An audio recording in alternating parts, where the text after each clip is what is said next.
is a story that really gets into what fatherhood means when you're up against the world. So right off the bat, the movie hits us with this really powerful question.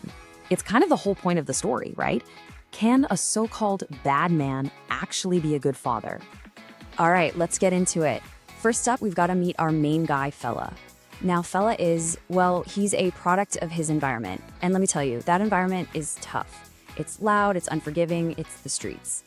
I mean, from the second we meet this guy, his language is just wow. It's aggressive, it's raw, and you have to understand this isn't just him talking tough. It's like armor.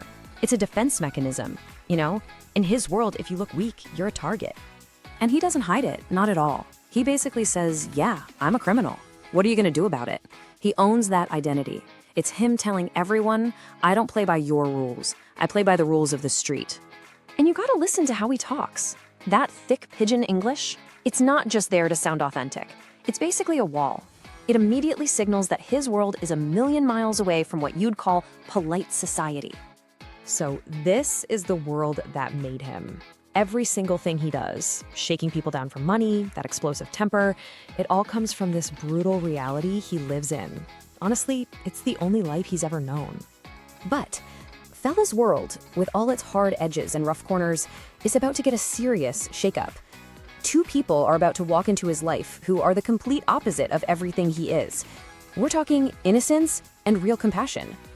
And this right here, this is the heart of the whole movie's conflict.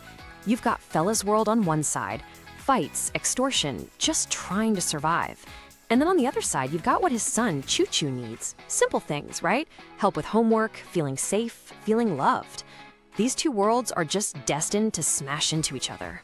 So yeah, his son, Choo Choo, and this incredibly patient teacher he has, they become the catalysts. They're the spark that lights the fire of change in Fella. It's not just that they challenge his world, they actually give him a reason to want to be different. And this gets us to what I think is the biggest lesson in the whole film. It's really not about what Fella says.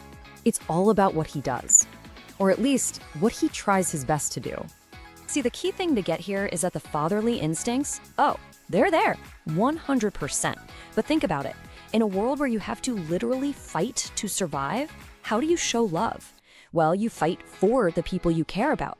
His love language isn't words and hugs, it's force and protection. It's the only one he knows. And we see this over and over in these really powerful, sometimes clumsy ways. He'll stay up all night with his son when he's sick. He'll go and confront the teacher's abusive ex-boyfriend. His love comes out as this fierce, protective instinct, even if it's a little misguided sometimes. This homework scene, oh man, it's the perfect example. On one hand, it's hilarious, right? But on the other, it's actually kind of heartbreaking. It just shows you this huge gap between how badly he wants to be a good dad and his actual ability to be one, all because he never got the education his son is getting. So this internal battle he's fighting for his son starts to show on the outside. And it completely changes his place in the very same community he used to bully.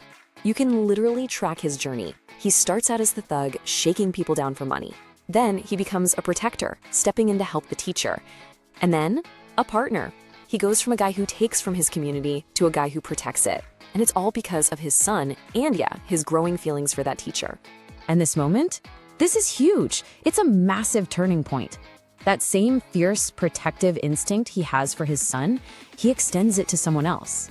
He's using the only language of care he has, basically telling her, I'll be your shield, I'll protect you. Okay, so all of this brings us full circle, right back to that question we started with. And it leads us to the movie's really powerful final message about what being a parent is all about. Look, Fella is not perfect, not even close. He's rough, he's uneducated, sometimes he's straight up a criminal. But the love he has for his son, it's so deep that it makes him try to be better. And the movie seems to be saying that willingness to change for your kid, that's what really counts. And in the end, you know who has the final say? His own son. Choo Choo is the one who sees past the tough guy act, the broken English, all of it. He sees his dad's heart, and he basically begs the world to just give him a chance. So Ghetto Dad leaves us with this one last thought to chew on. It's a challenge, really. It's asking us to stop judging people by what they look like on the outside, and instead to measure them by something else.